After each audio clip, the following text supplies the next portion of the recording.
Hello, you're watching World Talks on TVP World. My name is Sasha Farbach. Now, in 2025, Germany faces rising far-right extremism, with the AfD becoming the largest opposition party, sparking fears over democracy and social intolerance. Now, attacks on LGBTQ events, especially Christopher Street Day parades, have increased, reflecting growing hostility. While calls grow to ban the AfD, legal challenges and political divisions complicate efforts. Activists urge vigilance and louder voices to defend rights amid these threats. Now, to analyze it all, we're joined by Maria Skóra, Associate Researcher, Institut für Europäische Politik in Berlin. Welcome to TVP World. Thanks for joining us. Good morning, everybody. Thank you for having me. I want to start with the recent Christopher Street Day parade, this Pride Parade in Berlin, and with these concerns of how things have been going. Tell us a little bit about these attacks, or let's say these incidents at this parade and others. How bad is it? How widespread have these attacks been in the last year or longer? Well, the CSD, because it's actually the Christopher Street Day, also known as the Pride Parade in Berlin, it has had a long track record in the city, and the event is well visited. It usually brings many crowds to this festive occasion, but in fact there were raising concerns about a potential of far-right violence or attacks on Pride parades, because they were taking place across the country, and also the trade union of the police were warning against and gathering forces to protect this event from potential disruptions. In fact, in Berlin itself, there was a counter demonstrations registered, initially planned for 400 participants. Only 40 turned up, and the disruptions were quickly dealt with by the police. So the parade went through Berlin. According to reports, there were a few 100,000 people joining. Maybe I should mention that 2029 witnessed the greatest CSD parade in Berlin back then, but short before the pandemic. 1 million people came to Berlin Pride. So on the one hand, you definitely see that there is a consensus in the society, or acceptance in the society for this festive demonstration. But as you mentioned, indeed, there is a rise of far-right attitudes and far-right atmosphere hostile to such events. And this was also a cause of concern this year. Mm-hmm. Let's talk about that, this rhetoric as well. I mean, it's very much people are pointing the finger at the AfD. Have they, walk us a little bit through about some of the things that they've been saying? How loud has this been? Have they been emboldened because of the last months? Is this only focused around Berlin? Is it other parts of Germany? Give us a little bit of a context here. Yeah, well, the AfD is a party which sees increasing electoral success across the country, but of course they are most popular in the East. So this popularity is geographically centered in the eastern parts, former DDR. The attacks, or the rhetoric, homophobic rhetoric or anti-LGBTQ rhetoric, has been increasing, especially from 2023, where this new right, as we call these parties in Germany, started organizing an alternative Pride Month, Pride for Patriots, Pride for Conservative Values. And ever since, this has become one of the topics of their rhetorics, no to gender, no to expanding abortion rights, and also no to expanding LGBTQ rights. This is interesting because if we look at Germany and the German society, the opinion polls actually show a big acceptance to expanding and protecting LGBT rights.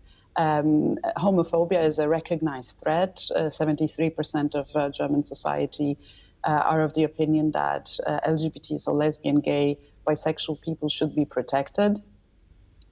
People widely support legal right for same-sex marriage, 71%, and actually same-sex marriage has been passed in 2017. So it actually is a part of reality. And even adoption for same-sex couples finds certain support in the society. So it's interesting to see how the worldview issues are still used to stir polarization or break the social cohesion within the society. One last evidence: there are actually outed LGBTQ politicians in Germany, not on the left side of the political spectrum, but also on the conservative circles. Jens Spahn, who is today the leader of the parliamentary faction of the CDU, was a health minister, is a married gay man. Alice Weidel, the leader, one of the co-leaders of the AfD, in fact has lived with her partner for over 17 years, female partner. They are raising 2 children. So there is a sort of incoherence in the rhetoric of the especially AfD against the LGBTQ rights, and actually at least the figure of their leader. But these are topics that definitely raise some moral panic. They are very easily instrumentalized for political competition, and this is what we're seeing in Germany. Mm-hmm. It's interesting you point out that Alice Weidel herself, as you said, one of the co-leaders of the far-right party, AfD, herself with a female partner. So then if it isn't coming from, let's say, party leadership in terms of this, where could this rhetoric come from? Does this have, I mean, I'm thinking also undertones, we've seen this in other countries as well, being exploited by the Kremlin and certain types of disinformation. Is that where this is stemming from? I mean, because you said there's broad support by the people, even on the far-right leadership we have acceptance. So where is this hostility coming from?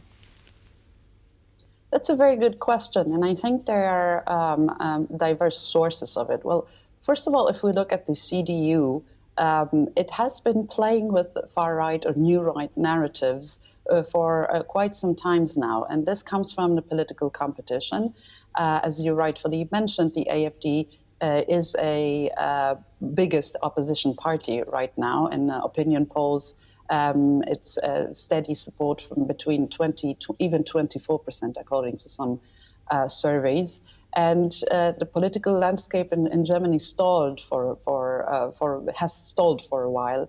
The CDU is just below 30%. They sort of cannot break this glass ceiling, and they understand that, the voters that are within their reach are the voters that perhaps drifted away to the Alternative für Deutschland. And it was also visible with the migration debate. If you remember, in January, it was still in the old Bundestag under the traffic light coalition. The CDU, in a way, reached out for the support of the AfD for the 5 points for migration. This is also a topic which is very polarizing, very heavily debated in a German society. And with LGBTQ, well, the Berlin Pride was political because for the Pride Month, the president of the Bundestag, Julia Klöckner, did not allow to put up rainbow flags of the Bundestag. The Bundesrat, so another constitutional organ in Germany, actually did it and saw no problem in doing it. Also, the members of administration of the Bundestags were not allowed to join the Pride demonstration, Pride parade in their official capacities. Friedrich Merz even called putting up a rainbow flag as, he said that the Bundestag is not a circus. So this caused a lot of not understanding and annoyance, especially in the LGBT communities. And it's a good question how effective campaigning or debating these such a issue which is finds such a big consensus in the society will be for the CDU to bring those more conservative voters that floated to the AfD. And another issue I'd like to point out is that I think we have deliberate attempts of deliberate polarization on worldview issues in the German society. Last week's witnessed quite a big scandal and turbulence around the election of constitutional judges, and in particular Professor Frauke Brosius-Gersdorf was a target of the campaigns. She's a female law professor, and according to one of the Berlin think tanks, Polysphere, she was targeted, especially in the social media, with fake news about her worldviews. She was accused of supporting late abortions, of supporting very liberal migration, supporting even using gendered language, and even accused of fake plagiarism. And the report of the think tank I've mentioned, Polysphere, indicated this increased online traffic coming from far right and new right accounts and bots. So what I'm trying to say is that there is an attempt, not from the bottom up, but actually perhaps an orchestrated attempt to stir the atmosphere in the country. And worldview issues, abortion, LGBT rights, also migration, are a perfect tool for it. And some politicians, also mainstream politicians, unfortunately fall for this. Indeed, the far right is on the rise, but also the resistance against the far right is still very strong. The summer interview with Alice Weidel was disrupted by crowds screaming, shouting, whistling, and interfering with this interview at its location. So we definitely see turbulence in the political life in Germany. Yeah, turbulence indeed. I mean, but on the same fact, as you pointed out as well, I mean, with the AfD as pretty much on point for between 20-25%, largest opposition party. What do we make of these moves of also the federal government in Germany very much saying Merz has ruled out ever doing anything with them? There are stronger calls as well by an actual ban of the party that had been unsuccessful in the past. Wouldn't that, in this particular direction, wouldn't that risk making them more martyrs? Wouldn't that risk maybe pushing even more voters into their camp rather than doing the opposite? Yeah, that's a good question. I mean, the AfD ban was especially raised by the SPD, and this was a decision of their party congress only a few weeks ago. It's not so easy because it has to be very well documented, and it's the Constitutional Court that has to decide it, and also the Secret Service has to also be involved in this, the protection of the Constitution, Office for the Protection of the Constitution, this is how it's called.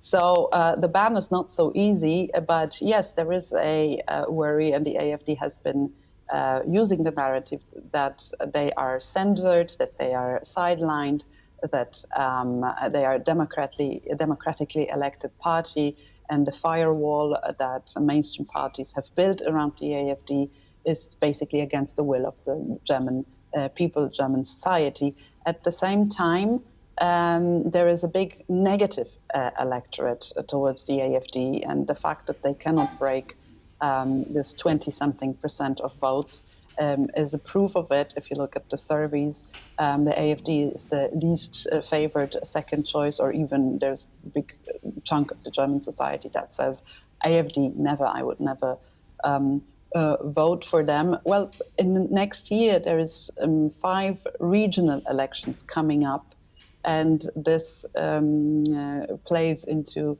the campaign, right? We only had federal elections, so there's still some time to the next parliamentary elections in Germany, but there is a lot of going on at the federal level, at the regional level, and indeed different strategies are tested, how to go about and how to govern with the AfD as the strongest opposition party, and in some eastern federal states, even election winner, which is not part of the governing coalition. There are many exotic coalitions with the far left and CDU and SPD, but so far this firewall is standing. The question is how long, on the one hand, if the AfD can grow in their support, and the other question is how long will the mainstream parties, and here, well, the CDU, how long will they hold to their promise and not work with the far right? However, it's a very strong taboo in Germany. Right, but it's also shows us again politics never sleeps, and there will be much happening, as you said, on the regional level and on the federal level, and we'll be following it with great interest. Look, I really appreciate all your insights today. Really comprehensive and informative interview. Thank you so much. That was Maria Skóra there. Thank you for your insights. Thank you for having me. And thank you for watching. That concludes World Talks, but stay tuned. Much more coming up right here on TVP World. Goodbye.